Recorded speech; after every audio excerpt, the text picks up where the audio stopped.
British साम्राज्य के लिए सबसे बड़ी चुनौती बन जाएगी। संस्कृत पढ़ती थी और युद्ध कला भी सीखती थी। अनाथ सी बच्ची के अंदर एक योद्धा का जन्म हो रहा था। मरने से पहले उन्होंने अंग्रेजों से अनुरोध किया, महल छोड़ने को आदेश दिया।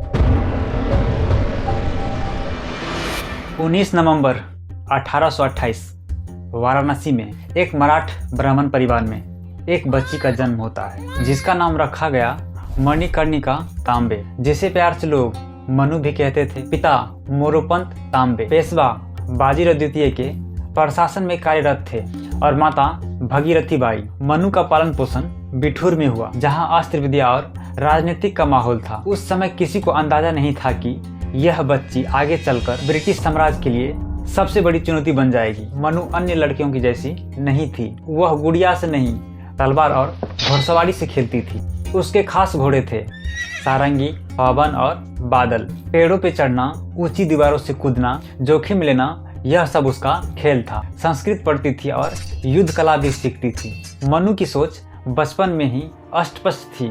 डरकर जीना नहीं है। बहुत छोटी ही उम्र में मनु अपनी माँ भागीरथ बाई को खो देती है। एक अनाथ सी बच्ची के अंदर एक योद्धा का जन्म हो रहा था। उसकी आत्मविश्वासी और जिद्दी स्वभाव की नींव इसी समय रखी गई। 1842 मणिकर्णिका तांबे का विवाह झांसी के राजा गंगाधर राव से हुआ। विवाह के बाद उसका नाम बदलकर लक्ष्मीबाई रखा गया, जो आगे चलकर प्रचलित हुआ झांसी की रानी लक्ष्मीबाई। कुछ वर्षों बाद रानी लक्ष्मीबाई ने एक पुत्र को जन्म दिया, लेकिन दुर्भाग्यवश कुछ ही महीनों में वह शिशु चल बसा और यहीं से रानी की असली संघर्ष शुरू होती है। 1853 अपनी बिगड़ती सेहत को देखते हुए रानी लक्ष्मीबाई और गंगाधर राव ने अपने रिश्तेदार के एक बच्चे को गोद लिया, जिसका नाम था आनंद राव, जिसे बाद में दामोदर राव नाम दिया गया। एडॉप्ट करने के अगले ही दिन राजा गंगाधर राव का निधन हो जाता है। मरने से पहले उन्होंने अंग्रेजों से अनुरोध किया कि दामोदर राव को झांसी का उत्तराधिकारी मान लिया जाए और रानी लक्ष्मीबाई को राज्य संभालने दिया जाए, लेकिन अंग्रेजों ने नहीं दिया। अब झांसी का बागडोर युवा विधवा रानी लक्ष्मीबाई के हाथ में थी, लेकिन उस समय भारत के गवर्नर जनरल थे लॉर्ड डलहौजी, जिन्होंने लागू की थी डॉक्ट्रिन ऑफ लैप्स।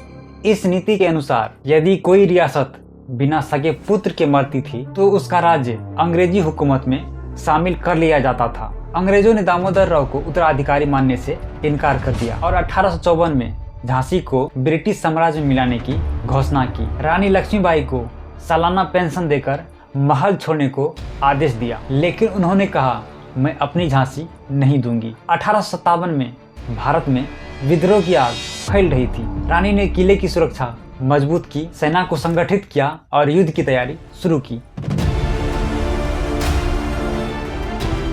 फिर ब्रिटिश सेना ने झांसी पर हमला किया। नेतृत्व में ह्यूग रोज कई दिन तक भीषण युद्ध चला।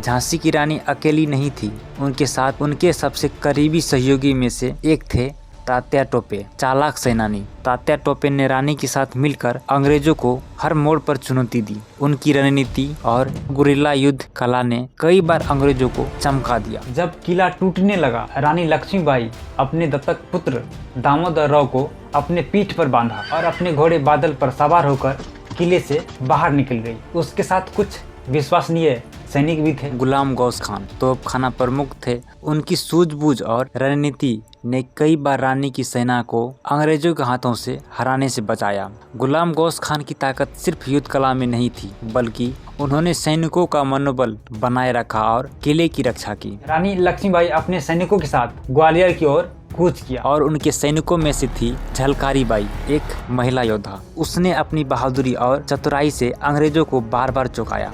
1858 ग्वालियर की धरती पर युद्ध चरम सीमा पर था। रानी अपने घोड़े बादल पर सवार होकर अंग्रेजों की सेना के बीच बिजली की तरह टूट पड़ी। गोलियां और तलवारों की गूंज के बीच रानी बिना डरे लड़ती रही।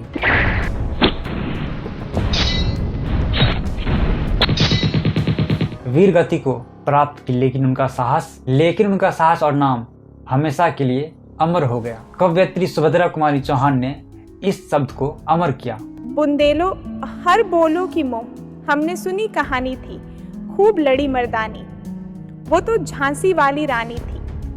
असली ताकत चेहरों में नहीं, हौसलों में होती है, लेकिन अपने डर और मुश्किल से लड़ने की हिम्मत नहीं है तो सुंदरता बस दिखावा बनकर रह जाती है। इतिहास ने साबित कर दिया, खूब लड़ी मर्दानी वो तो झांसी वाली रानी थी। तो अपने हौसले दिखाओ, ताकत दिखाओ और दुनिया को बताओ असली रानी कौन है। क्या आप महारानी पद्मावती की कहानी जानते हैं? एक ऐसी महिला जो अपने स्वाभिमान के लिए आग में जल गई। तो यहाँ क्लिक करके देख सकते हैं। बहुत बहुत धन्यवाद।